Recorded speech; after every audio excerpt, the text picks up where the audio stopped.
盆栽からしたらもったいない松盆栽生産日本一の高松の盆栽園北谷4004代目北谷隆一です。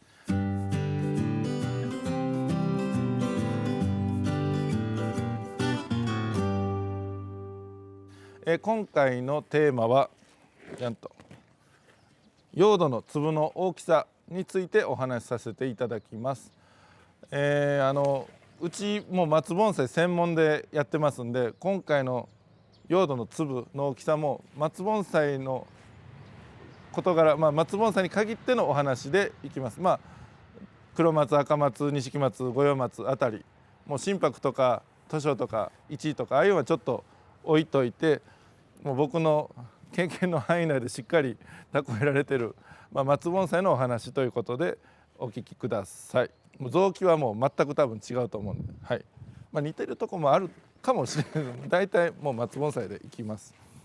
用土の粒の大きさ、小さめ大きめとありますが、小さい盆栽にやっぱねあんま大きすぎるのはダメなんで、こういうサイズにあった中での範囲内での、なるべく小さめだとどうなるか、大きめだとどうなるかというお話の仕方でいきます。小さめの方からいきますと、排水性はやっぱ小さい分水や空気の通りが悪くっていうか、鈍くなって、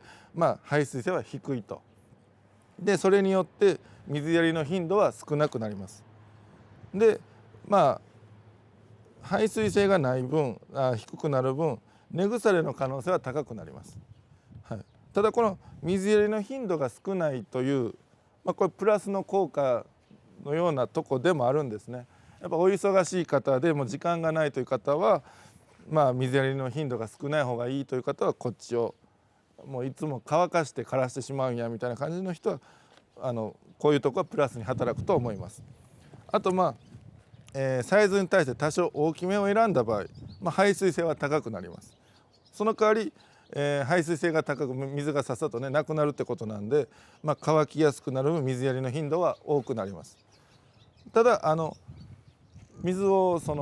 さっと排水するんで根腐れの可能性はかなり低くなります。だからといって何でもそうですね、水やりの環境が整っていれば木に対してだけですよ。木に対してだけで言えば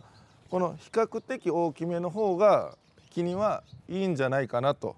思います。その代わり水やりをしっかりね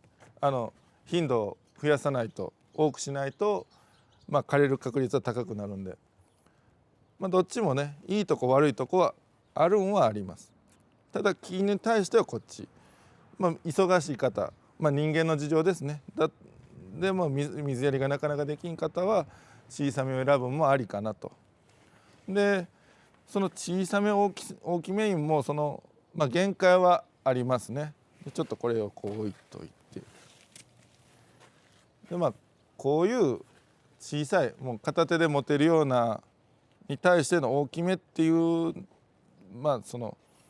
大きめ、そうですね。例えばちょっと今石の粒一つ持ってますけども、これ多分だいたいちょっと分かりにくいですけど1センチちょっと超えるぐらいのサイズがこれあるんですが、こんな言うたら1センチ10ミリぐらいですね。こんなのばっかりをこれに使ったらさすがに大きすぎるんですね。でもこういう大きいサイズにこんなんばっかりはちょっと大きいかもわからんですけど、こういう大きめのサイズはいけるだろうなと。だから限界の大きいサイズは限界のサイズはあるんです。その砂の粒に対してね。だからこういう小さいのや大きいのやは、どうやってこの砂の粒やるか言ったら、こういうね網の目のこんなんで古いというんか、古いっていうんですかね、剣道というんか、剣道方言か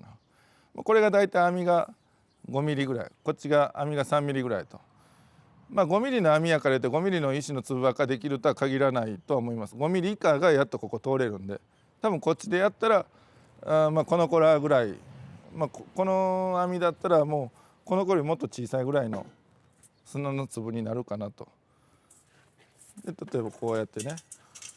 この5ミリの網の目でこうちょっと歩いて、こういう石の粒なんかをね砂でやったら粗いのが残って細かいのが残ると。今やっぱこの感じちょっと見えますかね、これぐらいの砂の粒だったらこれぐらいの鉢にはちょうどいいですね。でこの子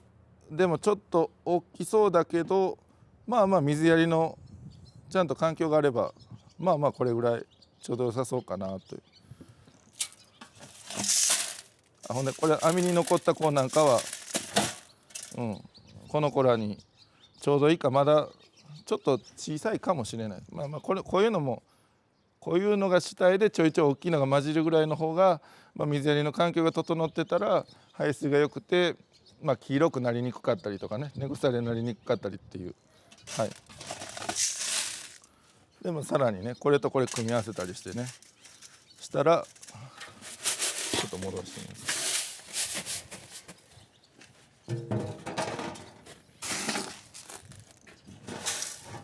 これだと相当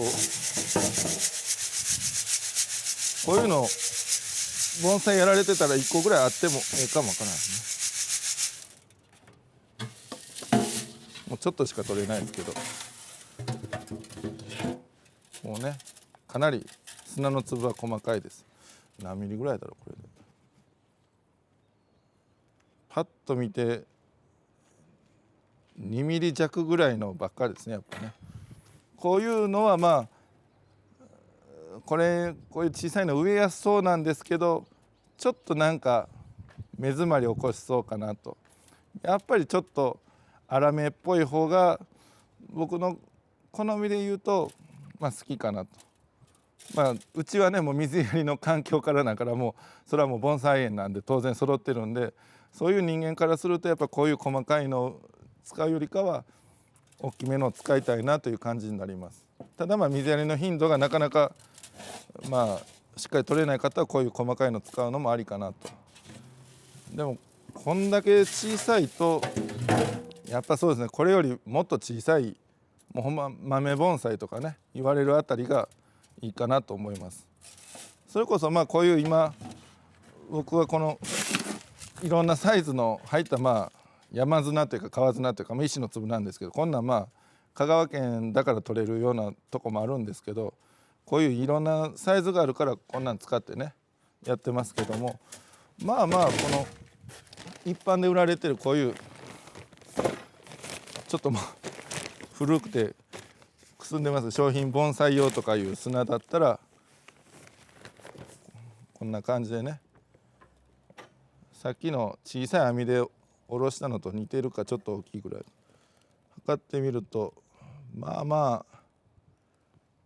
ミリ3ミリぐらいですね。3ミリもいかないのが多いかな。なんか2ミリ平均ぐらい。やっぱり2ミリぐらい言ったら商品盆栽もうこれ以下ぐらい、こういう砂を使うんだったらでよ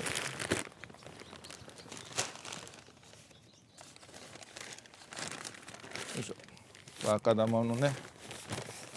うちでよく使ってる日本製の赤玉ですけど、中粒となったらこんな感じでだいたい3ミリから5ミリぐらいのが多いですね。でも案外これでもこのサイズぐらいがいいかなと。なんかこういう大きい木だったら最近はちょっとうちが水やりの環境整ってるからですけど、なんかもうちょっと大きい方がいいんじゃないかなと最近は思うようになりました。やっぱ水めちゃくちゃやるとね結構黄色くなるんですね。だから粗めのを使った方が、だから木に対してもうとことん木の健康状態のためだったら粗めでも枯れたらもう何もならないんで、水やりの頻度がなかなかな人は気持ち細かめぐらいだから、どっちがいいっていうんじゃないんですね。だから皆さんの水やりの環境、日当たりもあるでしょうし風通しとか、それで粒の大きさを多少ね変えていただけたらなお盆栽がよりよく育っていくんじゃないかなと思います。はい、ちょっとなかなかややこしい話で、細かいとこなんでね、もともと細かいもんなんで細かい話になっちゃいましたけど、あんまりね、最後ねとんでもないこと言いますけど、そこまで細かくせんでもいけんことはないんです。でもとことんね、自分のこの状態を理解してきれいに管理しようと思ったら、ここまで考えてみてもいいのかなと。はい、で、今回こんなんしてみました。はい、じゃあ今回は以上です。盆栽からしたらもったいない北谷4004代目北谷隆一でした。チャンネル登録高評価よろしくお願いします。